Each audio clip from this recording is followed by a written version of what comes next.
Cape Sigol sibe san 65 la Amérique ni Israël fasodenya sɛbɛn b'a bolo min bɛ wele double nationalité a ye san 1 ni kalo 2 kɛ Hamas jɛkulu bolo kaso la nka a labana ka bila a n'a furumuso tun minɛna Hamas jɛkulu fɛ u ka so Kefa Hazard dugu la octobre kalo tile 7 san 2023 la n'u taara n'u ye Gaza u yɛrɛ ka mobili kɔnɔ.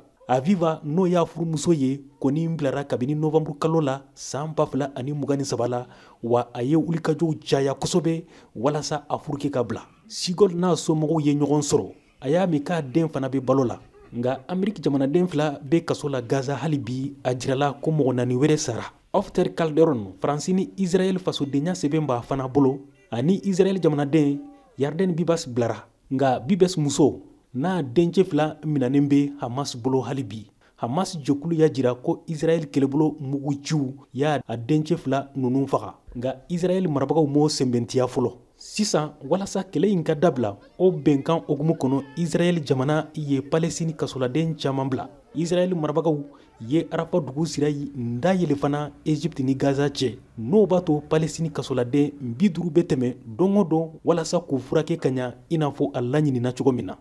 Kɛlɛ in bancogo fɛrɛ minnu sigira sen kan kɔni daminɛna jamanakuntigi Donald Trump ka kalikansiɲɛ don 2nan de la. Jateminɛkɛlaw ni Israël jamanadenw dɔw y'a jira k'ale de bɛnkan in sababuya Hamas ni Israël marabagajɛkulu ɲɛma Benjamin Netanyahu cɛ. O la Benjamin Netanyahu ko Donald Trump ye Israël teriɲumanba de ye. Ne jigi b'a kan n'an bɛ baara kɛ ɲɔgɔn fɛ Israël ni États-Unis an ka laɲiniw bɛ sankɔrɔta kosɛbɛ. Ndalen b'a la fana Iran jatigɛwalenkɛlakulu an bɛ se ka se sɔrɔ u kan n'o b'a to hɛrɛ kura bɛna an ka maraw kɔnɔ.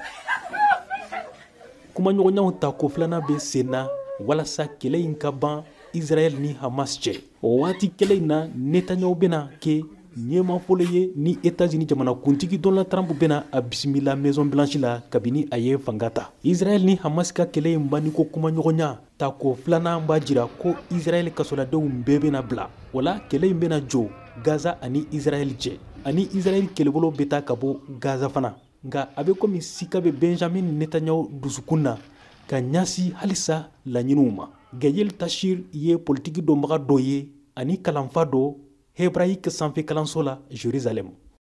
Mɔgɔ kelen min bɛ se ka to Netanyahu bɛ sɔn kɛlɛ in banni ko bɛnkan sabatili la o ye États-Unis jamanakuntigi Donald Trump de ye. Benjamin Netanyahu ka jɛɲɔgɔnkɔrɔ dɔ n'a tɔgɔ Itamar Ben-Gvir kɔni bɔra a ka marabagajɛkulu kɔnɔ. Bezalel Smotrich fana y'a jɛɲɔgɔn dɔ ye a y'a jira ko ni bɛnkan sɔrɔla kɛlɛ in banni ko la a bɛ bɔ Netanyahu ka marabagajɛkulu kɔnɔ. O kɔrɔ Netanyahu ka marabagajɛkulu bɛ sɔn ka bin n'o bɛna to kalataw bɛ kɛ ko kura. Jateminɛkɛlaw kɔni y'a jira Israël ko ye ko kura wɛrɛ de bɛ Donald Trump la ka ɲasi arabula jamanaw ma n'o ye Moyen-Orient ye. An bɛ Donald Trump ka laɲini 2 dɔn n'u ka bɔ a ma. A fɔlɔ ye minnu minɛna kɛlɛ in kosɔn u bɛɛ ka bila. A 2nan hɛrɛ kana kɛlɛ ka ban bɛn ka kɛ Israël ni Arabi Saoudite cɛ.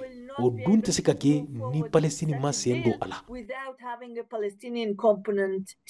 Palestinikaw minnu bɛ Gaza u ka laɲini fɔlɔ ye de u ka sow ka jɔ ko kura. Donald Trump y'a fɔ ko Palestine mafɔlenw n'u hakɛ ye 1,000,000 ani ko u bɛ taa Jordani ni Egypte jamanaw la.